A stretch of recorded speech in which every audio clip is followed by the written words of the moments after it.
पापी लोग हमेशा खुश क्यों रहते हैं और पुण्यात्मा हमेशा कष्ट में क्यों रहते हैं? पापी मौज में, पुण्यात्मा कष्ट में, ये कैसा न्याय? ईश्वर है भी या नहीं? स्कंद पुराण की एक ज्ञानवर्धक कथा। कृपया समय मिलने पर पूरा अवश्य पढ़ें। कथा लंबी है, किंतु ज्ञान के चक्षु खुल जाएंगे। आपको आपके मन में कभी भी ऐसा प्रश्न आते हैं, क्या मैं तो इतनी पूजा पाठ भक्ति भाव में लीन हूँ, फिर भी मेरे साथ ही ऐसा क्यों होता है? भगवान सारी परेशानियां मुझे ही क्यों देते हैं? दुष्ट लोग इतने सुखी हैं और धर्मात्मा ही सारे कष्ट भोग रहे हैं। ये क्या हो रहा है? क्यों हो रहा है? यदि ऐसा ही ईश्वर का न्याय है तो मैं क्यों मानूं उन्हें? क्यों भजूं? क्यों जपूं? क्यों करूं पूजा? ईश्वर के पास तो न्याय है ही नहीं। ईश्वर तो निष्ठुर है। ऐसे प्रश्न अक्सर लोगों के मन में आते हैं, खासकर तब जब वे बहुत परेशान होते हैं और दूसरों को सुखी देखते हैं। मनुष्य अपने सुख से ही संसार को सुखी मानता है, अपने दुख से ही संसार को व्यर्थ। यह सब स्वाभाविक है। तो आपके मन में जो प्रश्न आते हैं, आज उनका निदान का कुछ प्रयास किया जाए। ध्यान से सुनिएगा। बहुदक नामक एक तीर्थ था। यहाँ नंदभद्र वैश्य रहते थे, धर्माचारी सदाचारी पुरुष। उनकी साध्वी पत्नी का नाम कनका था। नंदभद्र चंद्रमौली भगवान शंकर के बड़े भक्त थे। बहुदक में कपिलेश्वर महादेव के नाम से प्रसिद्ध शिवलिंग था। नंदभद्र तीनों समय कपिलेश्वर की पूजा किया करते थे। नंदभद्र कम से कम लाभ लेकर माल बेचा करते थे और ग्राहकों के साथ बराबरी और ईमानदारी का व्यवहार रखते थे। गलत माल और बुरा सामान नहीं बेचते और जो कुछ मिल जाता उसी में संतुष्ट रहते थे। नंदभद्र का जीवन सन्यासियों जैसा था। सब नंदभद्र का सदाचारी संपन्न सुखमय जीवन की प्रशंसा करते थे। नंदभद्र के पड़ोस में रहने वाला सत्यव्रत, जो बड़ा ही नास्तिक एवं दुराचारी था, उनसे जलता था। सत्यव्रत चाहता था कि किसी प्रकार नंदभद्र का कोई दोष दिख जाए तो उसे धर्म के मार्ग से गिरा दूं। नंदभद्र पर झूठे आरोप लगाना और सदा उनके दोष ही ढूंढते रहना उसका स्वभाव बन गया था। दुर्भाग्यवश अचानक नंदभद्र का इकलौता पुत्र गंभीर रूप से बीमार हो गया। नंदभद्र ने दुर्भाग्यमान शोक नहीं किया। पुत्र के बाद उनकी पत्नी कनका भी गंभीर रूप से बीमार हो गई। नंदभद्र पर विपत्तियां आई देखकर उनके पड़ोसी सत्यव्रत को बड़ी खुशी हुई। उसने सोचा कि शायद नंदभद्र को धर्म से भटकाने का यही अवसर है। उसने नंदभद्र को सांत्वना देने का ढोंग करते हुए कहा, तुम्हारे जैसे धर्मात्मा को यह दुख उठाना पड़ रहा है। लगता है कि धर्म कर्म सब ढकोसला है। कई बार सोचा कि मैं तुमसे कहूँ, पर संकोचवश कहा नहीं। दिन में 3 बार पूजा स्तुति सब व्यर्थ है। भैया नंदभद्र, धर्म के नाम पर क्यों इतना कष्ट उठाते हो? जब से तुम इस पत्थर पूजन में लगे हो तब से कोई अच्छा फल तो मिला नहीं। इकलौता पुत्र और पत्नी दोनों बीमार हैं। भगवान होते तो क्या ऐसा फल देते? पुण्य और पाप सब कुछ कल्पना है। नंदभद्र, तुम्हें तो मेरी यही सलाह होगी कि झूठे धर्म को छोड़ आनंद पूर्वक खाओ पियो और भोगो, यही सत्य है। सत्यव्रत की बातों का नंदभद्र पर कोई प्रभाव न पड़ा। वह बोले, सत्यव्रत जी, आप अपने आप को ही धोखा दे रहे हैं। क्या पापियों पर दुख नहीं आते? क्या उनके पुत्र स्त्री बीमार नहीं होते? जब सज्जन दुखी होता है तो लोग सहानुभूति जताते हैं, पर दुराचारी के दुख पर कोई सहानुभूति नहीं दिखाता। अतः धर्म पालन करने वाला ही ठीक है।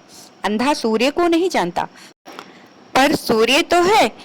ईश्वर के बिना संसार का संचालन नहीं हो सकता। सत्यव्रत ने उसे टोक कर पूछा, देवता हैं तो दिखाई क्यों नहीं देते? नंदभद्र ने कहा, देवता आपके पास आकर याचना नहीं करेंगे कि हमें आप मानिए। बातचीत बहस में बदलने लगी। नंदभद्र अधिक विवाद नहीं चाहते थे, उठकर चले गए। पर उसके मन में यह विचार आया कि भगवान सदाशिव का साक्षात दर्शन करके पूछूं, आपके बनाए संसार सुख दुख जन्म मरण आदि क्लेश क्यों है? यह दोष रहित क्यों नहीं है? नंदभद्र शिव मंदिर आए, कपिलेश्वर लिंग की पूजा की, भगवान के आगमन की प्रतीक्षा करने लगे। सोच लिया कि जब तक भोलेनाथ दर्शन नहीं देंगे तब तक मैं ऐसे ही खड़ा रहूंगा। लगातार 3 दिन और 3 रात नंदभद्र वैसे ही खड़े रहे। चौथे दिन एक बालक उस मंदिर में आया। वह गलित कुष्ठ का रोगी भयानक पीड़ा से करा रहा था। उसने नंदभद्र से पूछा, आप इतने सुंदर एवं स्वस्थ हैं, फिर भी आप दुखी क्यों लग रहे हैं? नंदभद्र ने अपना संकल्प उसे बताया। बालक ने कहा, अनचाहे का मिलना और मनचाहे का बिछुड़ना, इससे मानसिक कष्ट होता है। रोग और परिश्रम से शरीर को कष्ट होता है, मानसिक कष्ट से शारीरिक होता है। और यदि शरीर में कष्ट हो तो मानसिक कष्ट होना स्वाभाविक ही है। दोनों एक दूसरे के साथ जुड़े हुए हैं। फिर क्या किया जाए, नंदभद्र ने पूछा। बंधुवर औषधि से शारीरिक कष्ट दूर होते हैं, पर मानसिक कष्ट तो ज्ञान से ही दूर होता है।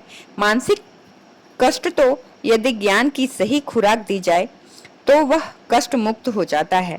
बालक से ज्ञान भरी बात सुनकर नंदभद्र ने फिर से पूछा, ज्ञानी बालक, आपकी बात से सहमत हूँ, पर एक प्रश्न है। इस लोक में पापी मनुष्य भी इतने धनी और सुखी क्यों होते हैं, जबकि उन्हें तो उनके कर्मों के कारण कष्ट में होना चाहिए था। भगवान के विधान में यह दोष क्यों? बालक ने कहा, सुख और दुख किसे कहते हैं यह समझकर फेर है। मैं आपको थोड़ा विस्तार से बताता हूँ। संसार में 4 प्रकार के लोग हैं। पहले वे जिनके लिए इस लोक में तो संसार सुख सुलभ हैं, धन दौलत सत्ता प्रभाव बाहुबल सब कुछ, परंतु परलोक में उन्हें कुछ भी प्राप्त नहीं होता। उनके पूर्व जन्मों के जो पुण्य शेष हैं उसे वह इस लोक में भोग रहे हैं, लेकिन वे नए पुण्य नहीं कमाते। ऐसे लोगों का सुख भोग केवल इसी लोक तक है। अगले जन्म के लिए वे कुछ शेष छोड़कर नहीं जा रहे, तो उनका अगला जन्म बिल्कुल उसी रूप में होगा जिसे देखकर आज वे कांपने लगे। दूसरे वे लोग हैं जिनके लिए परलोक में सुख का भोग सुलभ है, परंतु इस लोक क्योंकि उनके पिछले जन्म का संचित पुण्य है ही नहीं, वे तपस्या करके नए पुण्य कमाते हैं, उससे परलोक में सुख का भोग प्राप्त होगा। तपस्या से अर्थ केवल देव साधना ही नहीं होता, कर्म साधना भी तप है। उचित कर्म किसी भी तप से कम नहीं, क्योंकि इस संसार में रहते हुए सही मार्ग पर चलना कठोर साधना से ज्यादा कठिन है। तीसरे वे लोग हैं जिनके लिए इस लोक में भी और परलोक में भी सुख भोग मिलता है, क्योंकि उसका पहले से किया हुआ पुण्य भी विद्यमान है और इस लोक में आकर भी वे उत्तम मार्ग का अनुसरण करते हुए कर्म तप से नए पुण्य बनाते रहते हैं। ऐसे लोग कोई कोई ही होते हैं।